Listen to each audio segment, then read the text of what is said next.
Hi అండి, అందరికి నమస్కారం. ఎలా ఉన్నారు? బాగున్నారా? మేమైతే బాగున్నాం. అందరు బాగుండాలని ఆ కట్టమైసమ్మ తల్లిని అయితే వేడుకుందాం. ప్రస్తుతానికి ఎక్కడున్నామంటే రాజన్న సిరిసిల్ల జిల్లా సిరిసిల్ల పట్టణంలో గల శ్రీ కట్టమైసమ్మ దేవాలయానికి అయితే వచ్చాము. ఇక్కడ ఏంటి అంటే 15 రోజుల క్రితం అయితే ఒక అద్భుతం అయితే జరిగింది.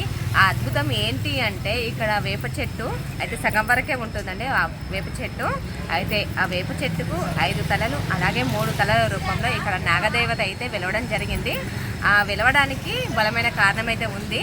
అవి ఏంటి, ఆలయ వివరాలు ఏంటి, ఆలయ టైమింగ్స్ ఏంటి అనేవి మన ముందు అమ్మవారి దర్శనం తర్వాత ఆలయ చైర్మన్ మాటలు అయితే తెలుసుకుందాం. ఈ వీడియోనైతే ఇక్కడ స్కిప్ చేయకుండా మిస్ అవ్వకుండా చూడండి. చాలా అద్భుతమైన ఆలయం అండి. ఒకసారి అయితే మనం ముందు వెళ్ళాక తెలుసుకుందాం రండి. ఈ ఆలయం 400 సంవత్సరాల నాటి ఆలయం అండి. ఇందులో పోచమ్మ తల్లి అలాగే కట్టమైసమ్మ తల్లి అయితే పూజలు అందుకుంటున్నారు. ఈ అమ్మవార్లు చాలా శక్తివంతమైన అమ్మవార్లండి. మనం ఇక్కడ ఏది కోరుకున్నా ఇట్టే నెరవేరుస్తుందని ఇక్కడికి వచ్చిన భక్తులు అయితే చెప్తున్నారు.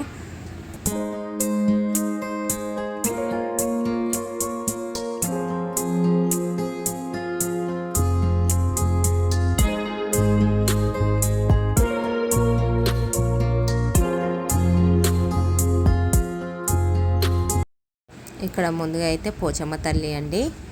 అమ్మవారిని చూడండి ఎంత అద్భుతంగా ఉన్నారు. అమ్మవారు సాక్షాత్తు ఇక్కడ ఉన్నట్టే ఉన్నారు చూడండి. ఈరోజు శుక్రవారం కావడం వల్ల చాలా విశేషమైన పూజ అయితే జరుగుతాయట ఈరోజు. ఇక్కడ మైసమ్మ తల్లి అమ్మవారండి. చూడండి అమ్మవారు నిజంగా ఇక్కడ ఉన్నట్టే ఉన్నారు కదండి. ఇక్కడ ఆలయ వివరాలు అలాగే ఇక్కడ అమ్మవారికి సంబంధించిన వివరాలు అయితే ఇక్కడ ఆలయ చైర్మన్ మాటలు అయితే మనం తెలుసుకుందాం. నమస్కారం అండి. అమ్మవారికి సంబంధించిన వివరాలు అలాగే దేవాలయానికి సంబంధించిన వివరాలు మన వ్యూవర్స్ కోసం చెప్పండి. నువ్వు ఈ కట్టమైసమ్మ అనేది దాదాపు ఒక 400 సంవత్సరాల నుంచి ఇక్కడ ఉంటుంది. గోల్డెన్ టెంపుల్గా లేదు, మామూలుగా చెరువు ఉండేది. కాకతీయుల సామ్రాజ్యం వాళ్ళు ఉన్నప్పుడు ఇక్కడ ఈ చెరువులు నిలిపారు. ఆనాటి నుంచి వెళ్ళి తూముకు మైసమ్మ కట్టమైసమ్మగా భావించి ఆనాటి నుంచి వెళ్ళి కొబ్బరికాయలు కొట్టుడు అది ఇది జరుగుతుంది. కానీ గుడి అభివృద్ధి కాలేదు.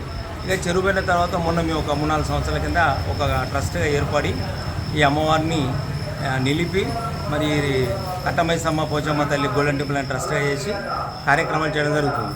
ఈ మధ్యనే మేము ఒకసారి సంతాన నాగదేవత పెట్టాలని కూడా అనుకున్నాము. విగ్రహాన్ని కూడా భయాన్ని ఇచ్చినాము, ఉసుకే సిమెంట్ అంతా తెప్పించినాము.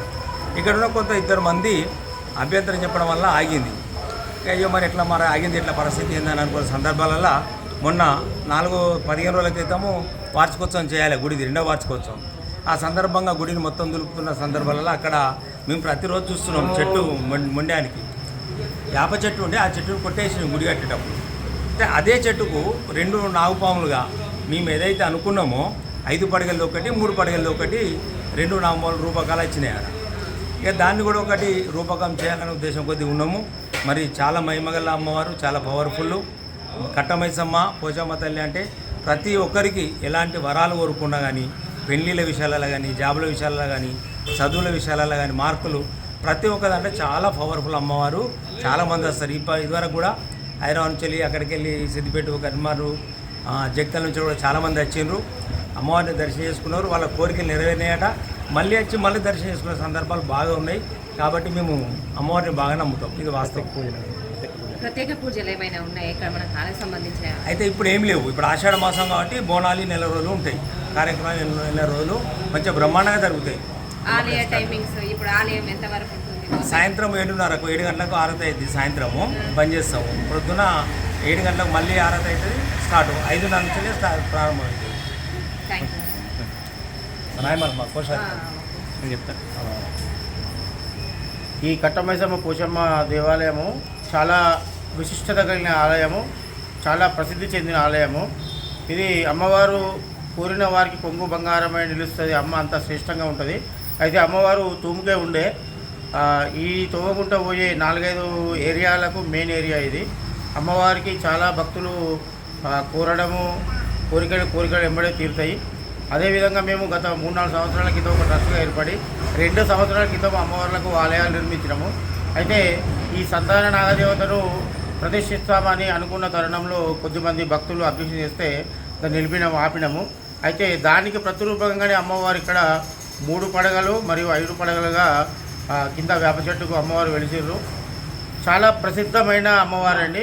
ఈ కోరిన వారికి ఏ కోరిక కోరినా కూడా తీరుతుంది. అదేవిధంగా మేము ఇంకా ఆలయాన్ని ఇంకా అభివృద్ధిలోకి చేద్దామని ఇంకా అనుకుంటున్నాము.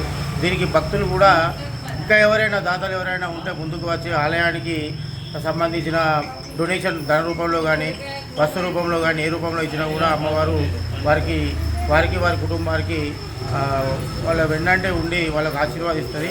అదేవిధంగా అమ్మవారికి ప్రతి శుక్రవారం రోజున ఉదయం 5 గంటల నుండి 6 గంటల వరకు అభిషేకాలు ఉంటాయి. భక్తులు కూడా ఇటు అభిషేకాల్లో పాల్గొనవచ్చు. అలాగే విశిష్టమైన పండుగలప్పుడు కూడా మేము చాలా పవిత్రంగా అభిషేకాలు చేస్తాం. దసరా అప్పుడు కూడా దసరా ఉత్సవాలు కూడా అమ్మవారికి చేస్తాం. ఈ ఆలయానికి ఒక కమిటీ ఉంది, ఒక ట్రస్ట్ ఉంది. చాలా నియమ నిష్టలతోటి మేమందరము అమ్మవారికి సేవలు చేసుకుంటున్నాము. ఇది దొరికినందుకు మేమందరం ధన్యులము. అదేవిధంగా భక్తులు కూడా ఇంకెవరైనా ఉంటే ముందుకు వచ్చి ఈ అమ్మవారికి సేవ రూపంలో కానీ ధన రూపంలో కానీ వస్తు రూపంలో కానీ ఇచ్చి వారు కూడా అమ్మవారి యొక్క కృపకు పాత్రలు కానీ కోరుచున్నాము. ధన్యవాదాలు. చాలా సంతోషం. సంబంధించిన ఏర్పాట్లు కట్టమైసమ్మ తల్లి Pochamma golden temple trust Shri సంతాన నాగదేవత ప్రతిష్ట మహోత్సవం కూడా ఉంది. చూడండి, వాళ్ళ విగ్రహం చెప్పాను కదా, ఒకటి 5 తలలు అలాగే 3 తలలు.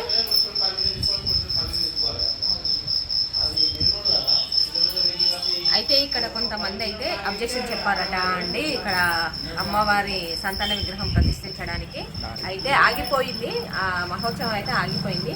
తర్వాత వీళ్ళు అమ్మవారికి సంబంధించిన అది వార్షికోత్సవం అయితే జరుగుతున్నప్పుడు వీళ్ళు కొంచెం దులపడం జరిగిందట. దులుపుతుండగా కింద కొంచెం వేప చెట్టు మొద్దులాగుంది, మీకు చూపిస్తాను. దానికైతే 5 తలలు అలాగే 3 తలలతోని శ్రీ సంతాన నాగదేవత అయితే స్వయంపుగా వెలిచారు. ఆ అమ్మవారిని కూడా మీకు చూపిస్తాను రండి. ఇక్కడ అమ్మవారు వెలిసారని చెప్పారు కదా, ఇప్పుడైతే చూద్దాం. ఆ అమ్మవారు వెలిసిన చెట్టు అయితే ఈ ఆలయం నిర్మించేటప్పుడు అయితే చెట్టునైతే తీసేశారు, కొంచెం వరకే ఉంది. ఆ చెట్టుకు అద్భుతంగా వీళ్ళు అది ప్రతిష్టాపన చేయాలనుకోవడం, అమ్మవారు నిలవడం చాలా అదృష్టం అండి. ఆ అమ్మవారిని అయితే మనం చూసి దర్శించుకుందాం రండి. కింద ఉందండి ఇక్కడ అమ్మవారు అయితే ఇంట్లో అవుతున్నారు రండి. చెట్టు 5 పడగలు అలాగే 3 పడగల రూపంలో అయితే అమ్మవారు వెలిచారండి. చూడు, మనకు వేప చెట్టు అట, అది మొద్దు చూస్తున్నారు, చెట్టు కూడా లేదు, సగం వరకే ఉంది, కొంచెం వరకే. అక్కడ చూడండి పడగ రూపంలో చూడండి, కింద 5 పడగలు పైన 3 పడగలు అన్నట్టు కనబడుతున్నాయి మనకైతే ఇక్కడ నుండి చూస్తే. చూశారు కదా, సాక్షాత్తు అమ్మవారు ఇక్కడైతే మనకు నాగదేవి రూపంలో అయితే వెలిచారు. కంపల్సరీ ఆలయాన్ని అయితే దర్శించండి. సంతానం కోసమే అమ్మవారు ఇక్కడ వెలిచారండి. సంతానం కోసం బాధపడేవారు ఖచ్చితంగా ఈ ఆలయానికి వచ్చి అమ్మవారిని దర్శించండి, ఖచ్చితంగా సంతానం కలుగుతుందండి. తెలుసుకున్నారు కదా అండి, ఏది కానీ మన చేతుల్లో అయితే లేదు, అమ్మవారి దయ ఉంటేనే అన్నీ జరుగుతాయి. దానికి నిదర్శనం మనం చూసాము. మనం అంటే అద్దన్నా కూడా అమ్మవారైతే అలా మనకు సాక్షాత్కరించారు అండి. ఎంతటి అద్భుతమైన ఆలయం, మిస్ అవ్వకుండా ఈ ఆలయాన్ని అయితే దర్శించండి. సిరిసిల్ల మన కరీంనగర్ నుండి సిరిసిల్ల అయితే బస్సులు ఉంటాయి, కామారెడ్డి బస్సులు ఉంటాయి. అక్కడ మన ఎల్ఐసి ఆఫీసు అంటే దించుతారు, అక్కడ నుండి మనకు రైట్ సైడ్ మనకు ఆలయం అంటే చెప్తారు, దగ్గరనే ఉంటుంది అండి. కంపల్సరిగా మిస్ అవ్వకుండా రండి. సంతానం కోసమైనా కళ్యాణం కోసమైనా బాధపడేవారు ఖచ్చితంగా ఈ ఆలయాన్ని దర్శించండి. అనుకున్నట్టు జరుగుతాయండి. చాలా విశిష్టమైన ఆలయం. ఇప్పుడు మరొక పురాతనమైన ఆలయంతో మీ ముందుకైతే వస్తాను. ఈ వీడియోలో కనుక ఏమైనా చిన్న చిన్న తప్పులు కనుక ఉన్నట్టయితే మన్నించి క్షమించండి. ఉంటానండి, బాయ్.